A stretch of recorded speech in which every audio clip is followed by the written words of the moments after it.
Guys, like, comment, subscribe, share the video, especially if you love college football as much as I do. Texas A&M here.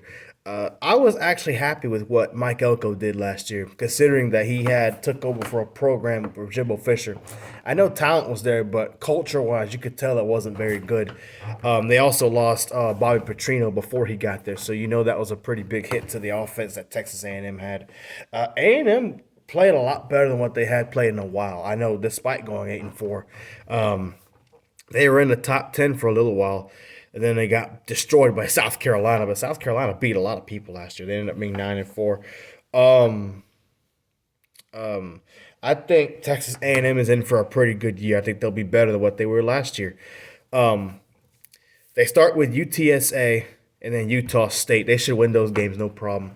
Le'Veon Moss, that's his name, right? I think he's not getting as much love as he should be getting. He's one of the best running backs in the country.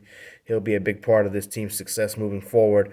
At Notre Dame, this is where they catch their first L, and not too many L's here for Texas A&M, in my opinion. Mike Elko is a winning coach. He's good at making programs really good. You can look at what he did at Duke. Duke did pretty well. He ended up winning 9 games at Duke.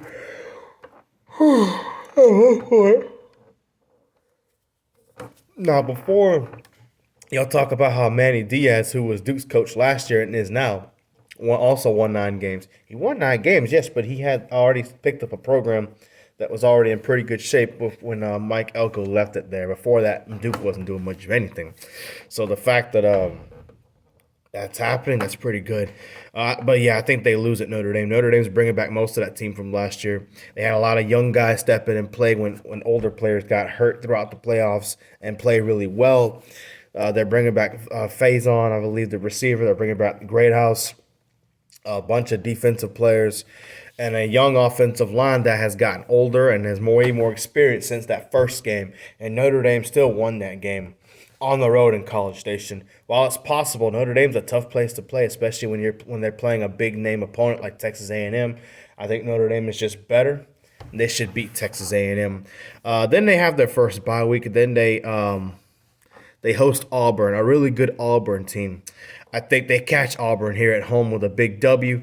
Auburn's talented, and they could beat Texas A&M, but Mike Elko's a really good coach. He knows how to win big games, and I think he gets another big win here at home. And then they play Mississippi State at home. That should be no problem. Mississippi State's been struggling a lot lately.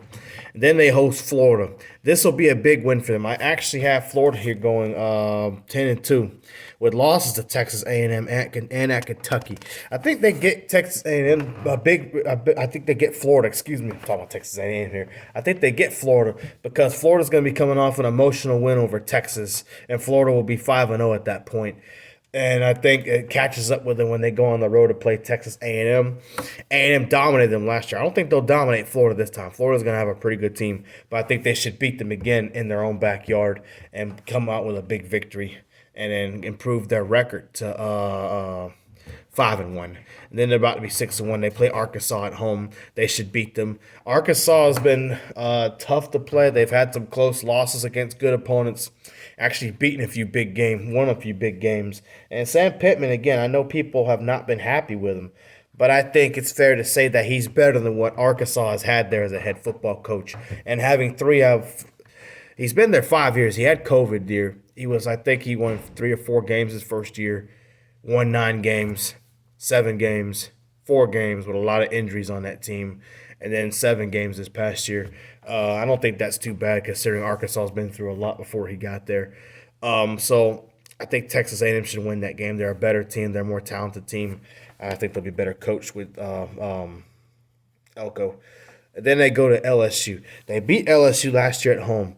LSU, I'm not expecting too much out of them this year. I know they hit the portal pretty hard. They got a lot of good players.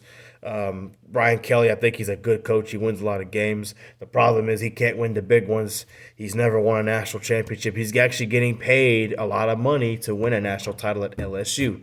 And again, Kelly's good, but he's lost some games too. He's lost some games he shouldn't be losing. It's happened over the years during his time at Notre Dame and at LSU. And I think A&M goes on the road and beats LSU. At Missouri, I think they should win that, no problem. Missouri, to me, was not very good last year. They had a weak schedule. They won 9, 10 games, but again, they didn't really play anybody. They played this Texas A&M team last year and got destroyed. I think you'll see a lot of the same there. South Carolina, let me talk about that game last.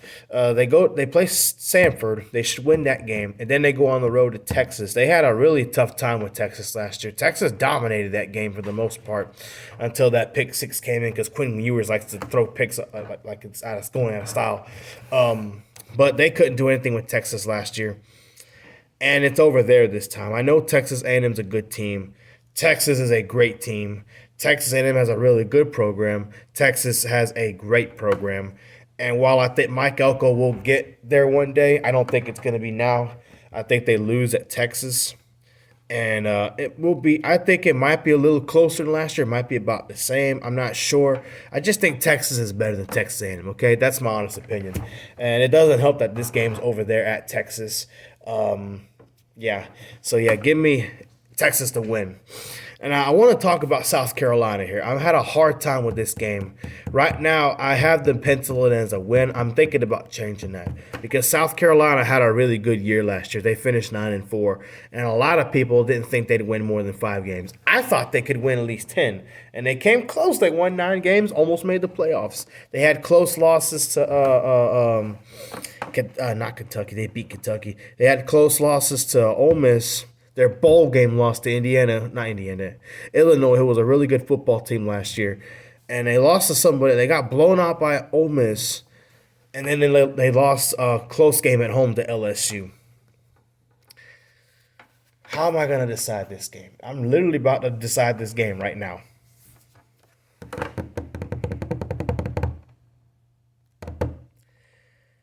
I have them losing this game. South Carolina's got Rocket, what's his name, at quarterback or the running back. They've got a really good football team. Their defense needs to get a little bit better. You know what? No. South Carolina, I don't think they've ever won at Texas A&M. But I think they do now. Shane Beamer is a really good coach. He's been at his program a lot longer than Mike Elko has. And they've been recruiting through the roof these last few years. And I think it'll start to show this year with what they've been doing. South Carolina, I think, is a legit playoff team, or could be, or will be right outside looking into the SEC championship game. I have them losing this game. That puts Texas A&M at 9-3. That's really good. Could be a playoff team. They could make the SEC championship with 2 losses because the SEC is very competitive, and they don't go with the East and the West anymore. Now it's just the 2 winningest teams in their conference. So, best case, they beat South Carolina.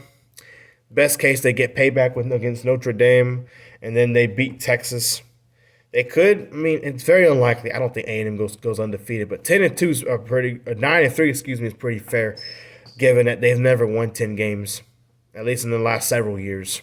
So, give me A&M to go 9-3, with losses at Notre Dame, at Texas, and then 1 loss to South Carolina at home.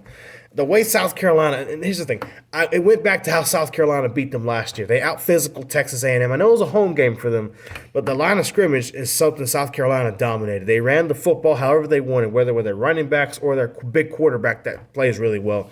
South Carolina forced a bunch of turnovers in that game also. I think this will be a close game because it's in College Station, but I think they lose to South Carolina again.